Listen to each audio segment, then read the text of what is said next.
이번 영상은 최저시급의 또 다른 문제점과 최저시급은 상승했는데 왜 내 월급은 오르지 않을까에 대해서 이야기를 해보겠습니다. 저는 중소기업을 10년 이상 근무했던 사람으로 영상의 제목과 같은 이유로 현재 일을 그만두게 되었습니다.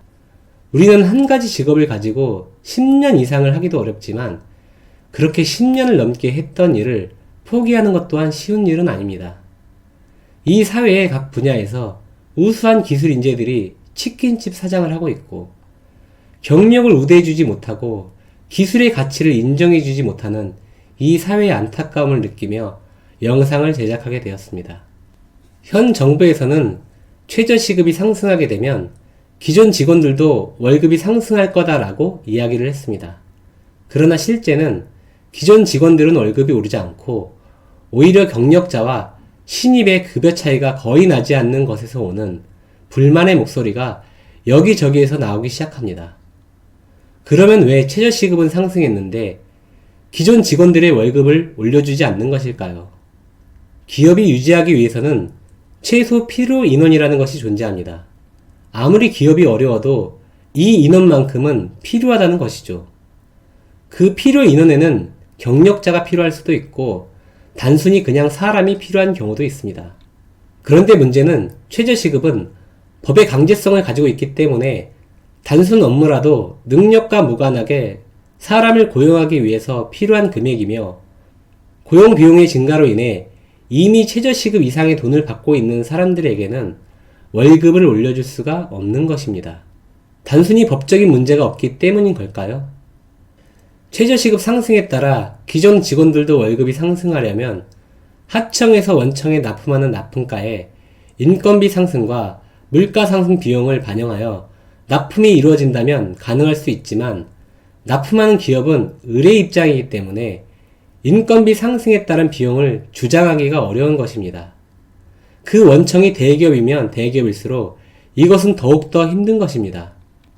이유는 임금 상승이나 물가 상승에 대한 부분을 반영해서 납품가를 원청에 제출할 때 원청에서는 그래 납품가가 오르는 게 정상이지 라고 하는 기업이 있을까요? 물론 그렇게 받아주는 기업도 있겠지만 원청에는 구매팀이 존재하고 구매팀의 존재 이유가 경쟁력 있는 비용으로 양질의 부품들을 수급하는 것이 목적이기 때문에 상승된 납품가를 구매하게 되면 구매를 잘 못하는 직원으로 인식되기 때문에 기존 거래처를 유지하는 것보다 가격 경쟁력이 있는 또 다른 업체를 찾을 수밖에 없습니다. 따라서 기존 거래처 유지를 위해 중소기업에서는 물가 상승에 대한 부분을 원청에게 요구하기가 어려운 것입니다. 실제 10년 전 납품 가격을 그대로 유지하고 있는 기업들이 굉장히 많습니다. 거짓말 같죠? 특히나 매출의 큰 비중을 차지하는 매출처에는 더더욱 요구하기가 어렵고 지금과 같이 경기가 좋지 않을 때에는 거래를 해주는 것만으로 고마운 일입니다.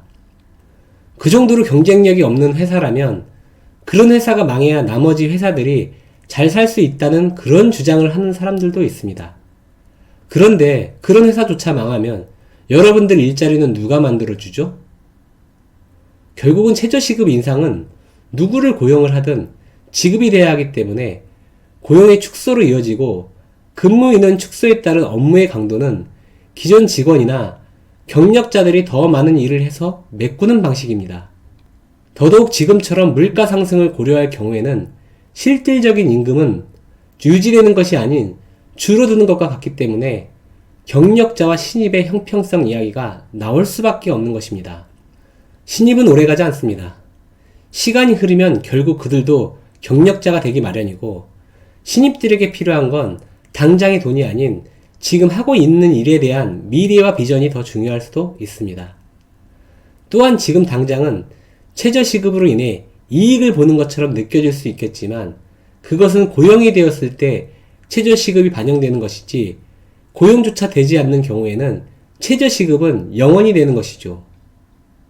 중소기업이나 이런 자영업의 경우 이렇게 최저시급의 상승은 고용을 축소할 수밖에 없고 국가의 소득 주도 성장이라는 개념에서 봤을 때는 두 사람이 일을 해서 100원을 벌었다면 지금은 한 사람이 일을 하고 70원을 버는 상황이기 때문에 내수시장에서 돈은 오히려 감소할 수밖에 없는 것입니다. 실직자가 많거나 취업이 되지 않으니 돈을 쓸 사람이 없거든요. 대기업은 어차피 최저시급 이상을 지급하고 있기 때문에 영향이 크지 않지만 중소기업의 경우 최저시급으로 인한 영향은 클 수밖에 없습니다. 이러한 월급의 불평등 문제는 직업에 대한 회의감을 느끼게 만들고 자신의 일에 대한 자부심도 사라지게 되어 열정도 없애버리는 정책이라고 저는 생각을 합니다. 그동안 중소기업은 더 많은 이윤을 얻기 위해 설비 투자와 같이 기업의 재투자를 통한 운영을 해왔으며 그런 이유 때문에 직원에게 월급을 올려줄 여력이 없었습니다. 포괄 연봉제라는 이름으로 야근에 대한 수당 또한 지급받지 못한 경우가 대다수였고 이것은 지금도 마찬가지라고 보고 있습니다. 그런데 지금 중소기업의 상황은 직원뿐만 아닌 사장도 돈을 못 가져가기 때문에 불과 얼마 전까지와 다른 이유로 직원들의 월급을 올려주기가 어려운 것입니다. 이것을 보고 뿌린 만큼 거둔다라는 의미에서 고소한 입장으로 바라봐야 하는 것일까요? 개인적인 생각으로는 최저시급 인상보다는 포괄 연봉제를 하지 못하게 법적으로 더욱 강화시키고 불필요한 곳에 재원을 낭비하는 것이 아닌 야근에 대한 수당을 제대로 지급받을 수 있게 그것을 관리 감독하는 기관을 만들어서 노동에 대한 대가를 제대로 지급받을 수 있는 정책을 했으면 어땠을까라는 생각을 해봅니다. 최저시급은 법적인 책임 문제가 있기 때문에 최저시급을 지나치게 높이게 될 경우 국가에서 월급을 정해주는 효과를 주고 개인의 능력과 상관없이 월급이 정해지는데 누가 열심히 일을 하겠습니까? 모두가 최저로 평등해질 수밖에 없는 그것을 하향 평준화라고 하며 열심히 일하고 노력하는 사람들에게 상실감만 안겨줄 수 있습니다. 최저시급을 받는 사람들이 대기업을 다니겠습니까? 최저시급 인상분을 지급하는 대상들은 중소기업이거나 자영업인 경우가 상당히 많습니다. 이들은 사회적인 최약자는 아니지만 중산층의 길로 가기 위해서 노력하는 사람이거나 이미 중산층인 경우가 많습니다. 일반적인 자본주의라면 그러한 사회적 약자를 지원하기 위해서는 그들을 직접 형태로 고용하는 바로 윗단계 계층을 도와주고 그것이 계속해서 피라미드 구조로 이어질 때 가장 이상적이라고 저는 생각합니다. 몸이 불편하거나 여러 가지 이유들로 인해 사회로부터 경제적 지원을 받아야 하는 사람들도 존재합니다. 하지만 대다수 가난한 사람은 돈이 없음에도 다른 사람 하는 거 다 하고 싶고 노력을 하면 충분히 잘 살 수 있는 사람임에도 노력은 하기 싫고 가난이란 돈이 없어서 가난한 것이 아니라 돈을 많이 써서 가난한 겁니다. 약자를 보호한다는 듯한 느낌의 최저시급은 가난을 벗어나기 위해 노력하거나 중산층의 길로 가기 위해서 노력하는 그들의 날개를 꺾을 수가 있습니다. 경력을 우대받지 못하는 사회, 기술을 인정받지 못하는 사회, 각 분야의 기술 인재들이 자영업으로 몰려드는 이상한 나라, 국가의 경쟁력을 떨어뜨릴 수밖에 없습니다.